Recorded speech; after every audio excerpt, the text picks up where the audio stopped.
안녕하십니까. 최종인 원장입니다. 구장 배전선로의 부하 특성 및 운용하겠습니다. 여기서 부하 특성이란 것은 우리가 부하를 얼마만큼 가동을 하고 거기에 따른 변압기를 얼마를 설치해야 되고 이렇게 해서 수용률, 부하율, 부등률 이런 수치들에 대해서 공부를 하고요. 이런 개념들을 공부를 하고, 근데 운용이라는 것은 우리가 전기를 이렇게 송전하고 배전하다 보면은 전압 강화 등이 발생합니다. 그 다음에 지금 우리가 배전을 하고 있기 때문에 배전에서의 전압 강화가 있고 그것을 보상해주는 방법. 그 다음에 고장이 났을 때 송전에서 했지만 배전에서 고장이 났을 때 그렇게 차단하는 그런 방법 등에 대해서 공부를 하게 됩니다. 그래서 먼저 1번에 선로 정수와 전압 강화가 있는데요. 이 선로 정수와 전압 강화는 우리가 앞에 3장에서 했던 부분이기 때문에 크게 어려움이 없을 겁니다. 지금 보시면 배전에서 선로 정수와 전압 강화인데 보세요. 배전은 아시겠지만은 거리가 굉장히 짧습니다. 송전에 비해서. 그래서 이 배전은 우리가 단거리 선로 이렇게 보시면 되고요. 단거리 선로에서 따라서 단거리 선로에서 선로 정수는 뭐가 있다? R과 L밖에 없습니다. R과 L밖에 없어요. 따라서 우리가 R은 로 A분의 L이고 L은 0.05 플러스 0.4605의 로그 R분의 D 이렇게 되는 거죠. 이렇게 되고 그 다음에 R값, L값에 의한 선로 정수 이렇게 우리 앞에서 했던 것이기 때문에 그냥 복습한다 생각해 주시고요. 전압 강화는 어떻게 되느냐? 전압 강화 E는 우리가 단상에서는 I의 R 코사인 세타 플러스 X의 사인 세타. 얘것이 3상에서는 루트 3i의 R 코사인 세타 플러스 X의 사인 세타 이렇게 된다는 거. 3장에서 요 2장에서 했고 3장에서 했던 거 그대로 정리를 해주시면 되겠습니다. 근데 여기서 하나만 더 보면은 우리가 보세요. 우리가 배전에서는 직접적으로 부하와 연결을 합니다. 부하와 연결하는데 이렇게 전압 강화를 구했잖아요. 이것은 선로 말단에 부하가 집중된 경우입니다. 그러니까 부하 선로 배전소 이렇게 있어요. 이렇게 있는데 부하가 여기에 왕창 걸려 있다는 겁니다. 끝부분에 왕창 걸려 있는 것, 부하가 선로 말단에 집중되어 있다라고 하는 겁니다. 이럴 때 이렇게 되는데 이것이 아니고 만약에 균등부하라고 하면은 균등부하라는 것은 이렇게 돼요. 얘가 여기 이렇게 이거 하나 100kg짜리 하나가 아니고요. 20짜리 20 그래서 20kg 5개 똑같은 용량은 같지만은 이것이 말단에 집중되어 있을 때와 분산되어 있을 때 이것이 틀리다는 겁니다. 그래서 할게요. 집중 부하 비해 분산 부하 요거 유도하실 필요는 없습니다. 유도하실 필요는 없고요. 분산 부하일 때 보세요. 전압 강화는 2분의 1배. 그 다음에 전력 손실은 3분의 1배가 됩니다. 요거 어렵지 않죠? 그러니까 집중되어 있는 게 더 좋으냐 아니면은 분산되어 있는 게 더 좋으냐? 분산되어 있는 게 좋다는 겁니다. 왜? 보세요. 전압 강화는 집중되어 있을 때보다 분산되어 있을 때 반으로 떨어지고요. 반으로 떨어지고 전력 손실은 있죠. 전력 손실은 집중되어 있을 때보다 분산되어 있을 때가 3분의 1배로 떨어진다는 겁니다. 그래서 요거 수치만 기억해 주시면 돼요. 분산되어 있을 때가 집중되어 있을 때보다 전압 강화 2분의 1배, 전력 손실 3분의 1배 이렇게요. 나머지는 어려운 거 없을 겁니다. 그 다음에 다음 페이지 가시면 부하 특성이 있는데요. 부하 특성이 있는데 여기에서 먼저 수용률이라는 것이 나옵니다. 수용률. 얘 수용률, 그 다음에 뭐 부동률, 부하율 이렇게 차례대로 할 건데, 이러한 부분은 있죠. 전기 전체에서, 뭐 전기 전체뿐만 아니고, 전기 뭐 현장에서도 이 수용률 값을 보통 어떤 건물의 수용률 70% 적용해서 설계를 한다. 이런 거 정해져 있고, 실기에서도 이 수용률이 굉장히 중요합니다. 물론 부동률, 부하율도 마찬가지고요. 그래서 수용률은 뭐냐면, 일단은 결론이 뭐냐면은 이 수용률 자체가 현장에서는 정해져 있습니다. 수용률이 얼마 정도일 거니까 이만큼 고려해서 설계를 해라 해서 뭘 설계를 했냐? 단독 수용가에서 변압기, 변압기의 용량 결정이에요. 용량 결정. 용량을 결정할 때 적용하는 것이 이 수용률입니다. 수용률. 한번 볼게요. 말 그대로 몇 프로를 수용하느냐 하는 겁니다. 몇 프로를 수용하느냐. 보세요. 우리가 변압기가 이렇게 하나가 있어요. 이렇게 있는데 여기에 부하를 연결해요. 그럼 이 부하의 전기를 공급하기 위해서는 반드시 변압기를 거쳐서 예를 들어서 얘가 220V를 쓰는데 여기에 22,900V에서 220V로 변압을 합니다. 변압을 해서 공급하는데 그 용량만큼 최소한 이 용량만큼 변압기가 있어야 되는 거예요. 그런데 보세요. 예를 들어서 킬로와트를 할게요. 예를 들어서 뭐 제가 이렇게 냉장고가 100kg예요. 100kg. 그렇죠? 예를 든 거니까요. 예를 든 거니까 냉장고가 뭐 세탁기가 또 100kg. 그다음에 에어컨이 200kg예요. 그다음에 히터가 뭐 100kg라고 하면 100kg. 그러면 이 변압기 용량을 얼마를 설정해야 되겠는가 합니다. 보세요. 당연히 100kg, 100kg, 200kg, 100kg니까 총 하면 얼마요? 총 하면은 500kg죠. 500kg. 500kg니까 야, 내가 지금 부하를 총 모두 계산한 것이 500kg니까 이 변압기를 500kg짜리 설치해야 된다. 이렇게 생각할 수 있는데 고만이 보니까 냉장고와 세탁기 뭐 항상 함께 돌려갈 수가 있는데 에어컨과 에어컨과 히터는 특별한 경우가 아니면 같이 돌릴 리는 없겠죠. 같이 가동할 리는 없겠죠. 얘는 여름에 돌리고 얘는 겨울에 돌리니까 같이 가동할 리는 없을 겁니다. 그러면 우리가 많은 거 있죠.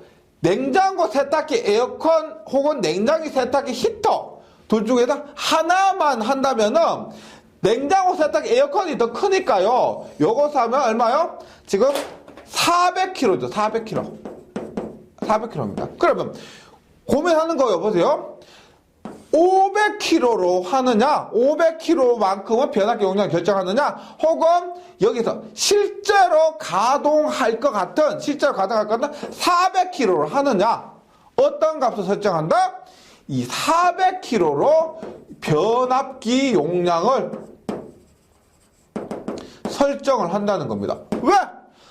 아니, 지금 에어컨하고 히터는 같이 틀 일이 없습니다. 없기 때문에 굳이 500kg로 해서 돈 날릴 필요 없다. 돈 낭비할 필요 없이 우리가 현실적으로 이렇게 해주는 거예요. 현실적으로 이런 변압기 용량을 설정한다는 겁니다. 여유 있으면 돈만 많고 뭐 땅만 넓고 하면 좋겠죠. 많이 하면 좋겠죠. 하지만 현실적으로 경제적인 부분 고려했을 때는 이렇게 400으로 하는 것이 맞다는 겁니다. 그래서 우리가 이 500을 뭐라고 하냐면은 설비 용량이라고, 전체 설비 용량이라고. 그리고 이 단위가 킬로와트예요. 킬로와트.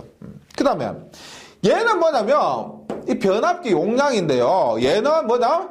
최대 수용 전력. 그러니까 설비 용량만큼 100% 수용하는 게 아니죠. 최대로 수용하는 전력을 얘기하는 겁니다. 그러면 우리가 여기서 말하는 수용률이라는 것은 뭐냐? 수용률이라는 것은 설비 용량분의 뭐다? 최대 수용 전력을 얘기하는 겁니다. 이것의 비율이요. 당연히 얘는 1보다 작겠죠? 1보다 작습니다. 수용률이라는 것은. 예, 이렇게 되는 거예요. 그래서 이것이 현장에서 약 한 0.7, 그러니까 70% 정도. 왜? 설비 용량이 있지만은 어떤 경우 다 켜는 경우는 없잖아. 맞죠? 어떤 건물이든 어떤 공장 다 켜는 경우는 없습니다. 그래서 이 정도를 가지고 수용률을 결정한다는 겁니다. 그러면 더 중요한 거 보세요. 더 중요한 거 보세요. 제가 지금 말씀드렸지만 변압기 용량은 뭐라고 했냐면 이거 최대 수용 전력을 변압기 용량이라고 했습니다. 다시 해보세요. 최대 수용 전력은 변압기 용량은 보세요. 변압기 용량은 이것인데 이게 뭐냐? 근데 이거 좀 달라요. 다른 게 왜 그러냐면은 지금 최대 수용 전력은 어떻게 되느냐? 설비 용량 곱하기 수용률이에요. 수용률. 근데 단위에서 잘 보세요. 설비 용량이라는 건 앞에서 말씀드렸지만 킬로와트예요. 즉 유효전류라는 겁니다. 유효전력이라는 거예요. 유효전력인데 우리가 변압기 용량 같은 경우는 이 변압기 용량은 기본이 피상전력 킬로볼트 암피어인 피상전력을 사용합니다. 그래서 우리가 만약에 최대 수용 전력만 묻는다면은 설비 용량 곱하기 수용률을 하면 됩니다. 그런데 변압기 용량을 묻잖아요. 그러면 변압기 용량은 킬로볼트 암피어라는 겁니다. 따라서 보세요. 최대 수용 전력은 이렇게 구하면 돼요. 그런데 우리가 현실적으로 변압기 용량은 뭐다? 설비 용량 곱하기 수용률인데 얘 단위가 지금 킬로볼트 암피어하고 얘 단위가 킬로와트이기 때문에 분모에 역률로 이렇게 나눠줘야 되는 겁니다. 역률분의 유효전력은 피상전력이 되기 때문에 역률분의 유효전력은 피상전력이 되기 때문에 이렇게 되는 겁니다. 그 다음에 만약에 효율까지 있죠. 효율까지 있으면 효율까지 이렇게 나눠줘야만 변압기 용량을 구할 수가 있다는 겁니다. 그래서 요 과정을 있죠. 이게 말씀드렸지만 전기 전체에서 혹은 필기 혹은 실기에서 굉장히 중요한 요소거든요. 그래서 반드시 정리해서 이걸 외운다라는 생각보다는 이해한다고 해서 정리를 해주시기 바랍니다. 그래서 봅니다. 수용률은 말 그대로 몇 프로를 수용하는가 그걸 얘기하는 거예요. 수용 장소에 설비된 모든 부하 설비 용량의 합에 대한 실제 사용되고 있는 최대 수용 전력과의 비를 얘기하는 겁니다. 전체 설비만큼 변압기 설치할 필요가 없기 때문에 모든 설비 부하 설비 용량 합에 대해 실제 사용되고 있는 최대 수용 전력과의 비입니다. 그래서 얘는 단독 수용가에서 변압기 용량, 즉 최대 수용 전력을 결정하는데 변압기 용량과 최대 수용 전력이 같다고 볼 수도 다르다고 볼 수도 있습니다. 역률 때문에요. 예. 그래서 수용률은 공식이 뭐다? 수용 설비 용량, 예, 수용 설비 용량, 그러니까 설비 용량분의 최대 수용 전력이 되는 겁니다. 최대 수용. 이 말 자체가 어렵기 때문에 외워서는 잘 안 외워져요. 그래서 이해도 잘 안 되는데 약간 이런 예를 들어서 냉장고, 세탁기, 에어컨, 히터 이런 부분을 예를 들어서 이해를 하시면 한결 수월하실 겁니다. 네. 그래서 변압기 용량은 마지막으로 변압기 용량은 뭐다? 역률 곱하기 효율분의 설비 용량 곱하기 수용률이 됩니다. 수용 설비 용량 혹은 설비 용량 곱하기 수용률이 이것이 우리가 구하려고 하는 변압기 용량이 되는 거예요. 그러면 부등률을 한번 볼게요. 부등률 보세요. 부등률은 뭐냐면 다수 수용가 에서 변압기 용량 결정이요. 다수 수용가에서 변압기 용량 결정. 이것을 그림을 한번 그려보시면 이렇게 되는 거예요. 보세요. 지금 얘가 변압기 이렇게 있어요. 전체를 통과하는 변압기가 이렇게 있어요. 통과하는 변압기 이렇게 있어요. 그 다음에 각각의 변압기가 있습니다. 즉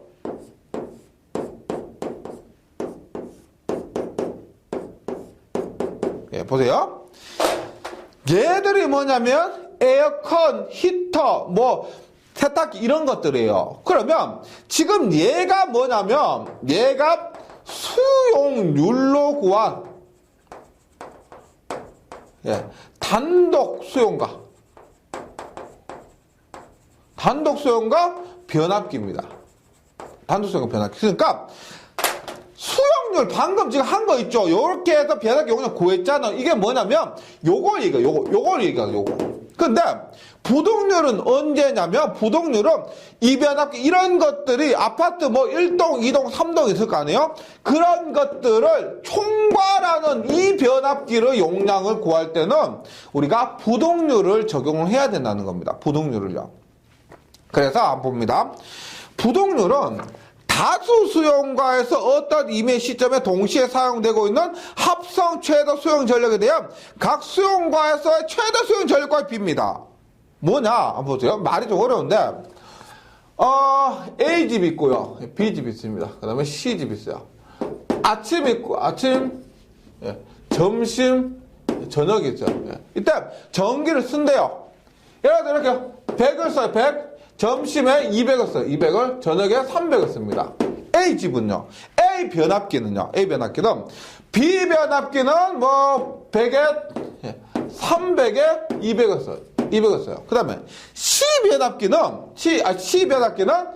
200에 300에 100을 씁니다. 이렇게 써요. 그럼 보세요.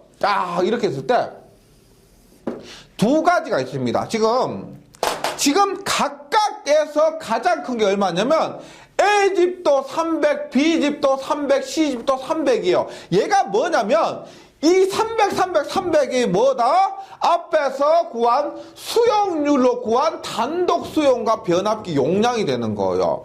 이것이 단독 수용률과 변압기 용량이 구해서 지금 보세요. A집에서 가장 많이 쓰니까 300만큼 있어야 된다는 겁니다.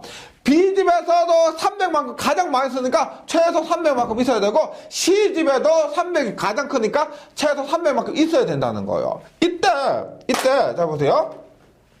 그럼 A집도 B집도 C집도 300, 300, 300이니까 변압기 용량을 300 더하기 300 더하기 300에서 900으로 할 것이냐?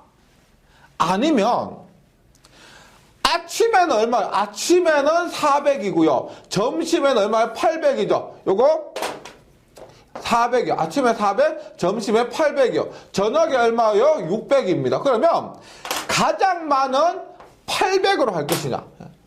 800으로 할 것이냐? 즉 지금 각각을 다 더한 900으로 할 것이냐, 각각의 최고를 다 더한 900으로 할 것이냐, 아니면은 동시에 사용하는 최대인 800으로 할 것이냐. 뭘로 한다? 뭘로 할까요? 800으로 하는 거죠. 왜?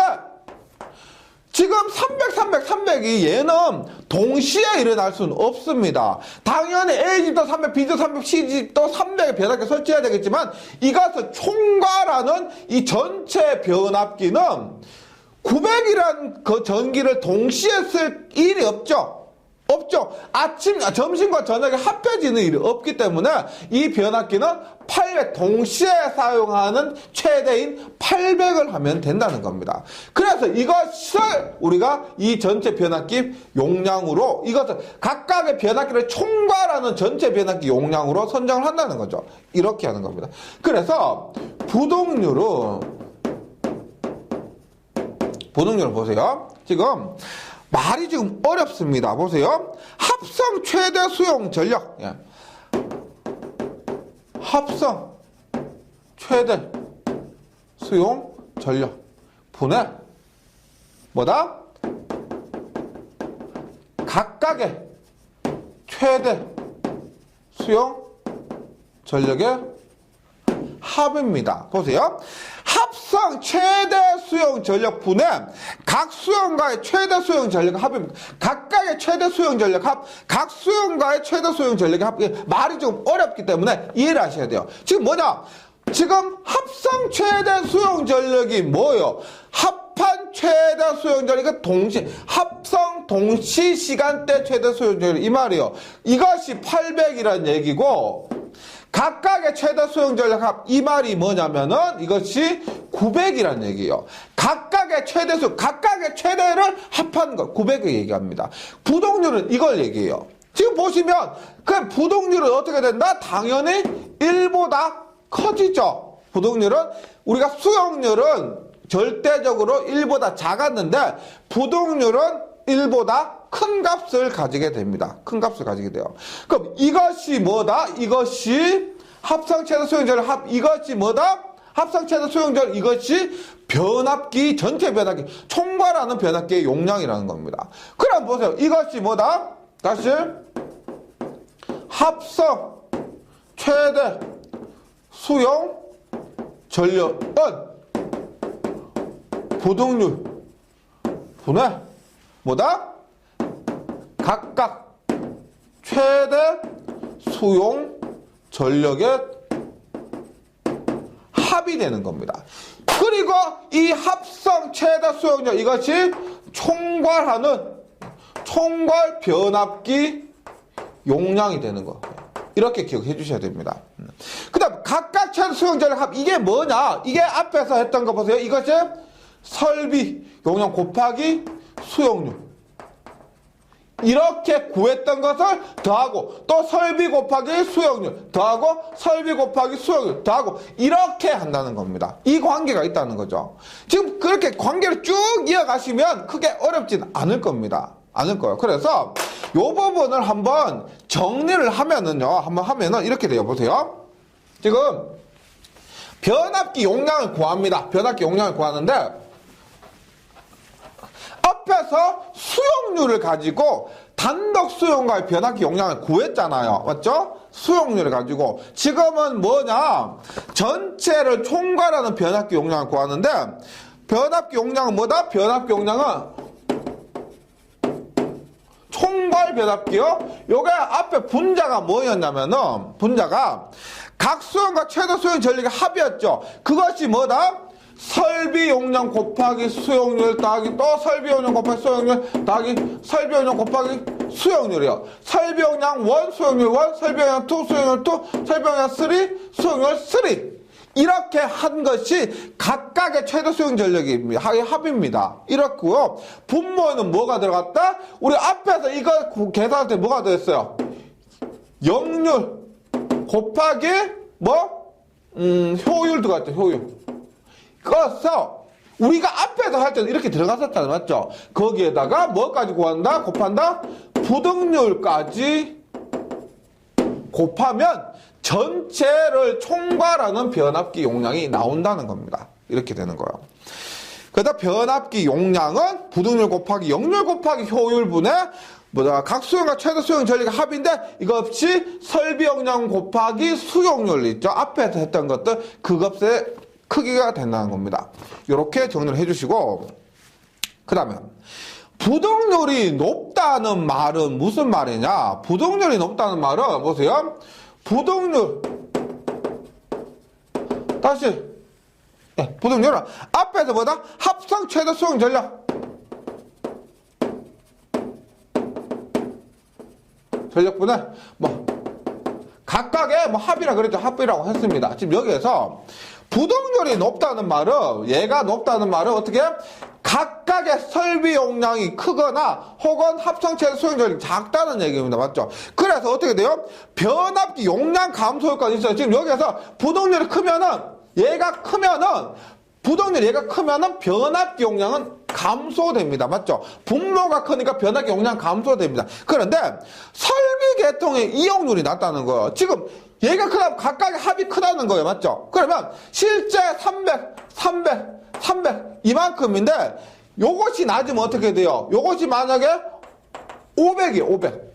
동시에 사용하는 거 500밖에 안 됩니다. 그럼 우리가 변압기 자체를 300 이만큼 해야 되는데 동시에는 요거밖에 사용하지 않으니까 설비의 계통의 이용률이 낮다는 겁니다. 낮다는 거예요. 그래서 부등률이 좋다고 볼 수도 있고 나쁘다고 볼 수도 있는데 변압기 용량 차원에서는 작아지니까 좋고요. 설비 계통 이용률이 낮아지기 때문에 이런 부분에서는 안 좋다고 볼 수 있습니다. 부등률이 뭐 지금 높을 때 특징도 잘 기억을 해주시기 바라고요. 그 다음에 부하율이 있습니다. 부하율. 부하율. 얘는 뭐냐면 보세요. 최대 전력분의 평균 전력이요.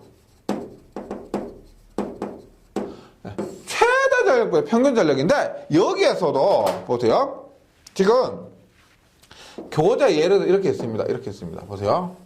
뭐 시간마다 이렇게 돼요. 시간마다 지금 전력이 이렇게 되어 있습니다.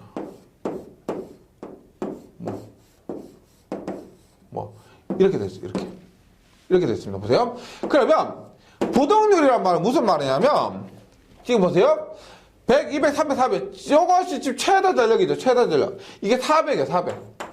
400입니다. 평균은 어떻게 돼요? 평균은 우리가 뭐 여기에서 하면 한 이 정도 된다는 거예요. 이 정도. 평균은 이 정도 돼요. 만약에 평균이 한 300 정도 돼요. 300 정도. 300 정도 되면은 뭐 300 아니겠지. 한 뭐 280 정도 된다 치면은 280 정도 치면 부하율이란 건 뭐냐면 이것은 그냥 이거요. 최대 400분의 뭐 280 이것을 우리가 부하율이라고 합니다. 부하율. 얼마? 만약에 이렇다고 하면은 10분의 7이니까 얼마? 약 70%. 이렇게 얘기를 하는 겁니다. 당연히 부하율도 당연히 1보다는 작겠죠. 1보다 작을 겁니다. 부하율이요. 근데 여기에서 보세요. 그럼 우리가 앞에서 뭐 부등률도 그렇고 수용률도 그렇고 했던 변압기 용량 있죠. 변압기 용량은 얼마가 변압기 용량이 될까요? 얼마가? 당연히 변압기 용량은 400이 돼야 될 겁니다. 왜냐면 변압기 용량이 400이 되어야 지금 여기에서 평균으로 하면 안 되죠. 왜? 400일 때도 원활하게 전기를 공급해 주려면 변압기 용량이 400이 되어야 400일 때 공급할 수가 있다는 겁니다. 그래서 여기에서 지금 얘기하는 최대 전력이 변압기 용량이다 이렇게 볼 수가 있습니다. 최대 전력이 자체가 변압기 용량이 되는 거예요. 그럼 보세요. 이제 부하율인데 부하율은 또 다른 거에 비해서 어렵지 않습니다. 보세요. 임의의 수용과에서 공급 설비 용량이 어느 정도 유용하게 사용되고 있는가를 나타내는 것입니다. 보세요. 일단 부하율에서 지금 최대 전력이 변압기 용량을 했잖아요. 이것이 설비 용량입니다. 이것을 가지고 얼마만큼 유용하게 사용될 수가 있느냐. 예를 들어서 이렇게 되는 거죠.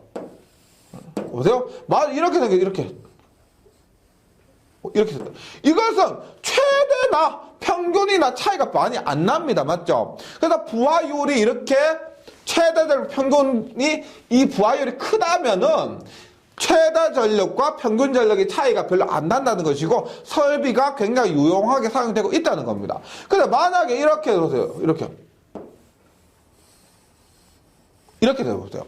최대는 이만큼 변압기 용량 설치해놨는데 평균은 이거밖에 안 돼요. 그 부하율이 굉장히 낮다는 겁니다. 맞죠? 따라서 이것을 가지고 설비가 요런 경우 같은 경우 이런 경우는 실제로 설비가 유용하게 사용되고 있지 않다는 것을 알 수가 있다는 겁니다. 네.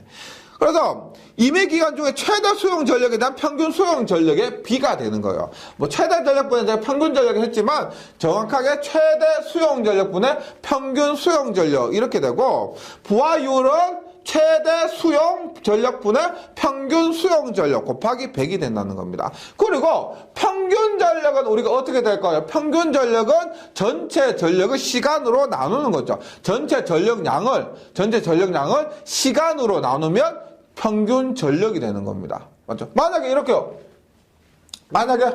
이렇게 하루 동안 7200kWh를 썼어요. 7200kWh. 이것이 데이입니다. 하루 동안 이렇게 해서.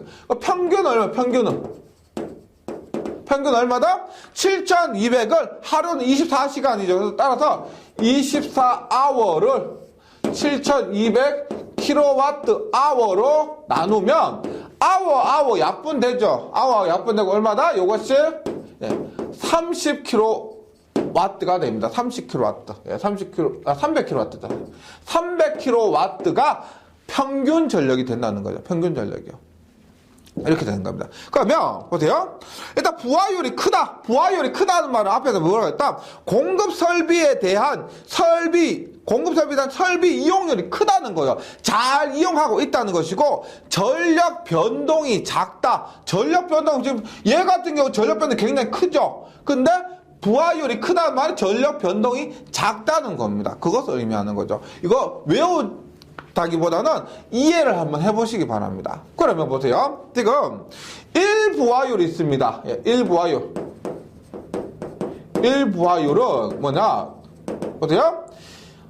1 최대 전력 분의 1 평균 전력이죠. 1 평균 전력입니다. 맞죠? 그래서 1 최대 전력을 우리가 하고 1 평균 전력은 어떻게 돼요? 1 평균 전력은 1 전력 양을 하루 동안 전력량을 24시간으로 나누면 1 평균 전력이 된다는 겁니다. 따라서 우리가 이렇게 돼요. 이걸 24 곱하기 1 최대 전력 분의 뭐다? 24가 내려왔으니까 1 전력량 하루 동안의 전력량이 되는 겁니다. 하루 동안의 전력량. 예.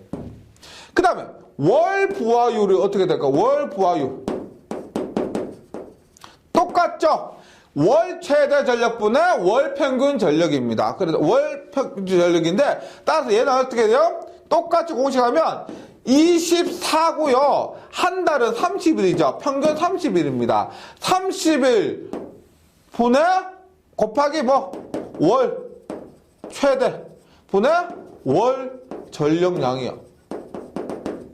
따라서 24 곱하기 30 하면 얼마요? 720 곱하기 월 최대 전력 분의 월 전력량이 돼요. 월 전력량. 그 다음 연 부하율까지. 연 부하율은 얼마? 24 곱하기 1년은 며칠이에요? 365일이죠. 그래서 365를 합니다. 혹시 30 곱하기 12, 30일 곱하기 12달 이렇게 하는 것이 아니고 1년은 일반적으로 365일이니까 24 곱하기 365일. 그럼 이렇게 하면 8760이 될 겁니다. 곱하기 연 최대 전력. 연 최대 전력분의 연간 전력량. 이렇게 됩니다. 그래서 교재에 있는 거 있죠? 1 부하율 24고요. 월 부하율은 24 곱하기 30 하니까 720입니다. 그 다음에, 연 부하율 24 곱하기 365 하니까 8760이 된다는 거 어렵지 않으니까요. 요거 부하율에 있어서 기억을 해주시기 바랍니다. 네, 이렇게 해주시고. 그 다음에, 손실 계수가 있습니다. 손실 계수는, 우리가 앞에서 했지만, 부하율을 F라고 했어요. 부하율을 F라고 하는데, 손실계수를 H라고 하면, 손실계수 H, 뭐라고 되어 있냐 보세요. 어떤 임의기간 중에 최대 전력이 아니고요. 최대 손실 전력에 대한 평균 손실 전력의 비입니다. 그래서 얘는, 손실계수는 최대 손실 전력 분의 평균 손실 전력의 비가 손실 계수가 되는 겁니다. 손실 계수. 이렇게 되는 겁니다. 그렇게 했을 때, 부하율과 손실 계수의 관계가 있습니다. 손실 계수 관계인데 보세요. 요 관계가 어떻게 되냐면, 1과, 지금 우리가 부하율을 F라고 그래. F와 H 손실계수와 부하율의 제곱이에요. 부하율의 제곱과 0 이렇게 됩니다. 만약에 우리가 보세요. 지금 여기 F가 부하율이라고 했는데 부하율은 1보다 작다고 했습니다. 예를 들어서 얘가 부하율이 0.9라고 해볼게요. 0.9. 그러면 얘는 1이고요. 0.9보다 작고 얘는 H고 손실계수고 F의 제곱은 얼마? F는 얼마다? 0.9의 제곱이니까 0.81입니다. 이 사이에 있는 거죠. 그래서 우리가 손실 계수는 이거죠, 이거. 이 사이에 있다. 즉 F와 F제곱 사이에 있다. 이것이 손실계수라는 겁니다. 손실계수. 네. 그리고 부하율과 손실계수 관계 기억해 주시고요. 그 다음에 이 부하율을 구할 때, 손실계수를 구할 때 어떻게 하냐면 이것을 알파 F, 알파 곱하기 F가 뭐다? 네, 부하율이죠. 플러스 1 마이너스 알파의 F제곱이 됩니다. 1 마이너스 알파 F제곱. 이렇게 해서 손실계수를 구할 수가 있습니다. 여기서 알파와 부하율을 주면은 우리가 손실계수를 구할 수가 있는데, 여기에서 알파가 뭐냐면 부하율 F에 따른 계수입니다. 이 값은 만약에 문제가 나온다면 시험에서 주어질 거예요. 보통 0.1에서 0.4 정도로 대입하는데 이 값 자체는 주어질 거라는 겁니다. 문제상에서 주어진다. 그래서 뭐 손실 계수까지 해서 요거 다 좀 정리를 해주시고요. 이런 부분 말씀드렸지만 지금 손실 계수는 좀 덜한데 부하율, 부동률, 수용률 이 세 개는 있죠. 반드시 공식도 그렇고 뭐 개념도 그렇고 이것이 크면 어떻다, 작으면 어떻다 이런 부분에 있어서 실기에서 할 여유가 없어요. 실기에서 그런 것과 지금 했던 것들을 다 할 여유가 절대 없습니다. 그래서 이런 필기하면서 개념을 확실히 잡아 가시는 것이 실기 공부를 위한 최선의 방법이고, 물론 필기를 위한 최선의 방법도 맞고요. 네, 중요하다는 겁니다. 그만큼요. 그 다음에 그 다음 페이지 가시면 배전솔로의 전압 조정이 있습니다. 배전솔로의 전압 조정이라고 해서 실제 전압 강하를 보강해 주는 겁니다. 이렇게 보시면 돼요. 우리가 100V가 왔는데 도착하다 보면 90V로 떨어져 있는 겁니다. 왜? 선로에 전압 강화가 있죠. 선로에 저항이 있고 선로에 전류가 흐르다 보니까 그로 인한 전압 강화가 발생할 수밖에 없어요. 안 하지 뭐 설마라고 하지만 그게 정말 발생을 하게 됩니다. 그래서 전기에서 그 부분을 중요하게 다루게 되는 거고요. 그래서 전압 조정을 하는데, 전압 강화가 발생하기 때문에 전압 조정을 하는데, 일단 전선로의 전압 유지가 있습니다.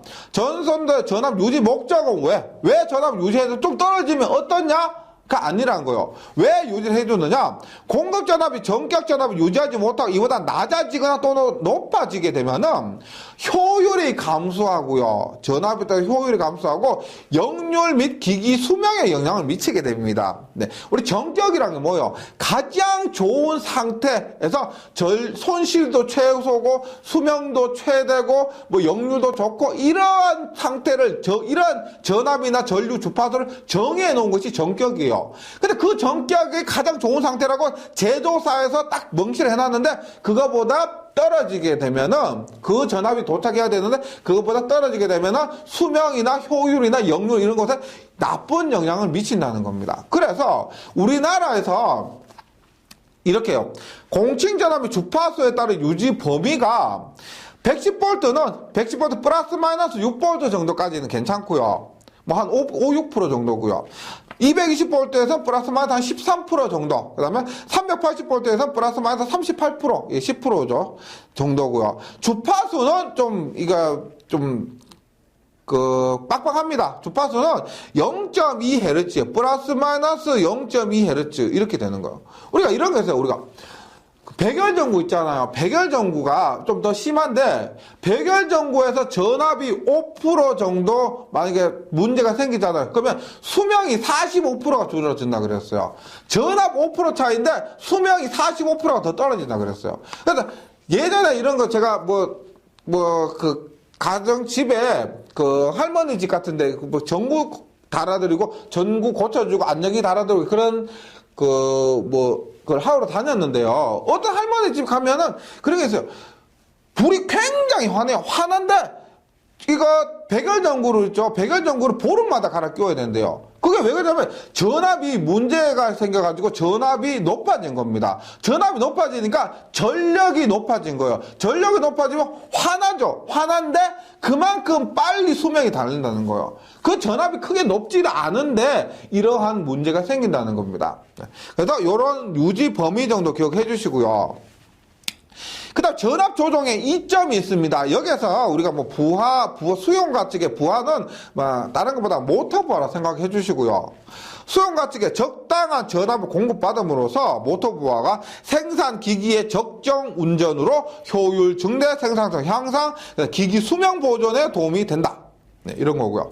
그다음 모선 전압의 조정이 있습니다. 모선 전 메인 라인이에요. 여기 전압 조정, 유도 전압 조정기, 유도 전압 조정기라고 해서 우리가 전기 기기 시간에 배웠는데 인덕션 전압 조정기가 레귤레이터, 그래서 IR이라고 그럽니다. 인덕션 레귤레이터. 전자 유도 현상을 이용한 유도 전압 조정기가 있고, 그 다음에 부하시 탭 절한 변압기, 뭐 ULTC 이런 거에서 부하시 탭 절한 변압기 이런 걸로 모선 전압을 조정합니다.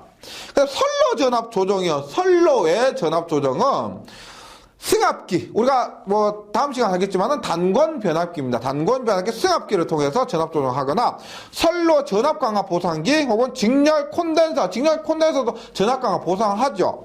그 다음에 주변압기 탭 조정, 변압기의 탭 조정, 이 방법 굉장히 많이 써요. 탭을 조정해서 전압의 크기를 조정하는 방법이 있습니다. 그래서 뭐 이번 시간에 여기까지 하고요. 다음 시간에 뭐 주변압기 탭 조정 방법이나 승합기를 통한 그 전압 조정 방법에 대해서 공부를 하고 나머지 배전선로의 운용에 대해서 정리를 하도록 하겠습니다. 예, 이번 시간 한 거 잘 정리해 주시고 다음 시간에 뵙겠습니다. 수고하셨습니다.